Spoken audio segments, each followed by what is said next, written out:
मेष राशि में जब पारिवारिक वातावरण का यदि हम विचार करें तो क्योंकि इसका स्वामी मंगल है जो ऊर्जा का कारक है, तो ऐसे ही व्यक्ति अपनों के बीच में रहना पसंद करते हैं।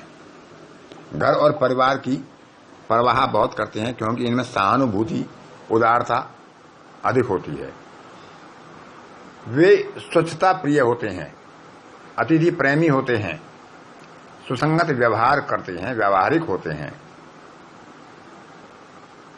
उनकी मित्र संख्या अच्छी होती है और कहीं अधिक होती है, और ऐसे मित्रों से वो अपना संबंध ज्यादा बनाते हैं जिनकी उन्हें आवश्यकता होती है।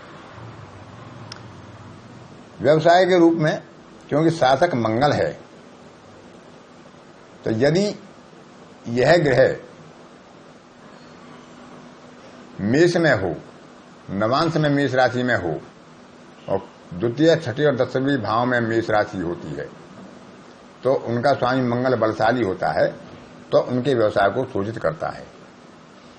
तो जातक मेष लग्न में या मंगल से प्रभावित होने पर जो व्यवसाय होते हैं वो सैन्य अधिकारी हो सकते हैं, नौसेना में नौकरी हो सकती है, सैनिक हो सकते हैं, रक्षा विभाग में, शल्य चिकित्सा में हो सकते हैं, पुलिस में हो सकते हैं, औषधि विक्रेता हो सकते हैं, घड़ी साज और रसोई में काम करने वाले खिलाड़ी, तोप आदि हथियार चलाने वाले, सुरक्षाकर्मी, अनुसंधान करने वाले, कुश्ती आदि लड़ने वाले, मैकेनिक, चूना और ईंट भट्टी में काम करने वाले, खेल सामग्री के निर्माता या विक्रेता, ऐसे कारखानों में काम करने वाले, और यदि निम्न स्तरीय में जाएं तो कसाई, नाई, रंगरेज, घड़ी साज और बढ़ई जैसे काम इनके लिए ज्यादा उपयुक्त होते हैं। क्योंकि मेष राशि पूर्व दिशा की राशि है, पूर्व दिशा में इन्हें अपने स्थान से अधिक सफलता की अपेक्षा रहती है।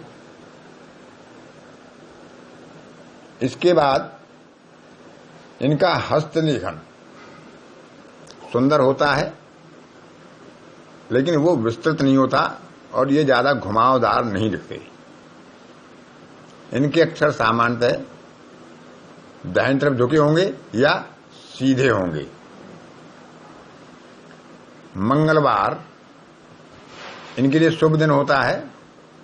सोमवार और रविवार साधारण रूप से ठीक, और बृहस्पतिवार भी इनके लिए शुभ माना गया है।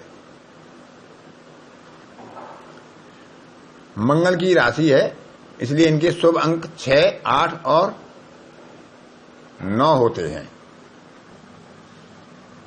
यह अग्नि तत्व राशि है, लेकिन निष्फल राशियों में भी आती है। यदि ये पंचम या एकादश भाव में जाती है तो अल्प संतति का या संततिहीनता का कारण बन सकती है, यदि वहां पर यह पाप पीड़ित हो।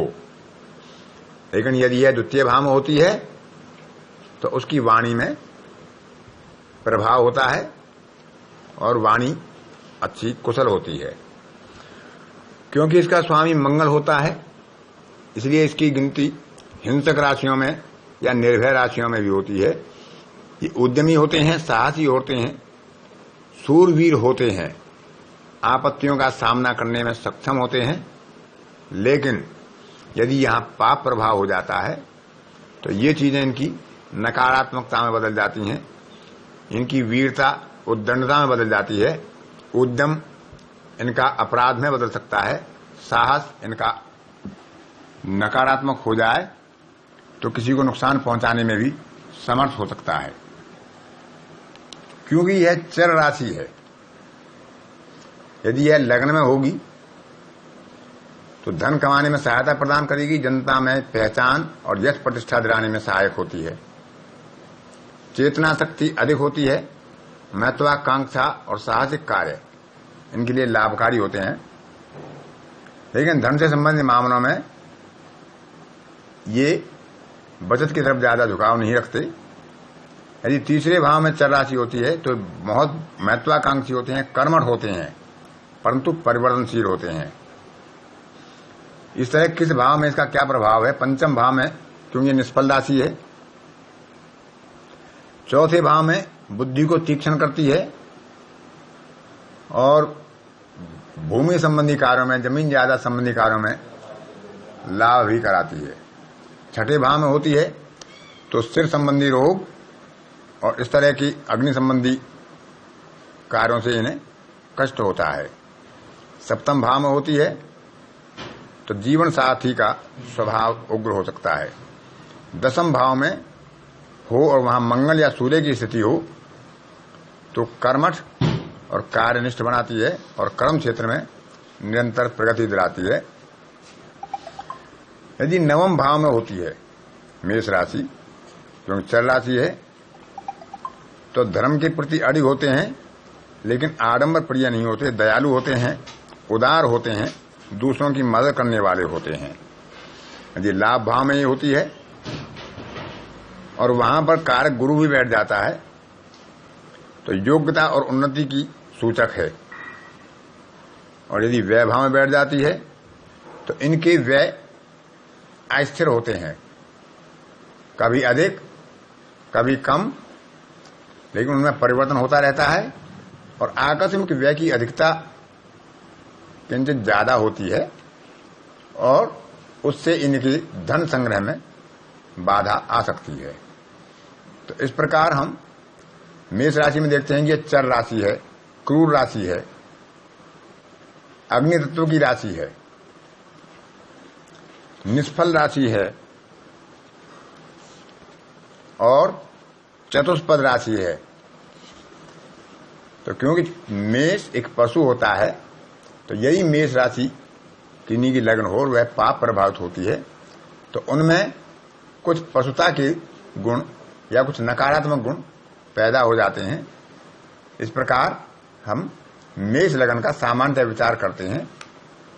इसके आगे ग्रह, इसका स्वामी कहाँ है, इस पर किन ग्रहों की दृष्टि है, किन का प्रभाव है, कौन कौन ग्रह वहां बैठते हैं, स्वामी के साथ कौन कौन ग्रह हैं, उनके विचार के बाद ही पूरा निर्णय होता है। लेकिन सामान्यतः जो बातें बताई गई हैं ये मेष लग्न के जातक में पाई जाती हैं।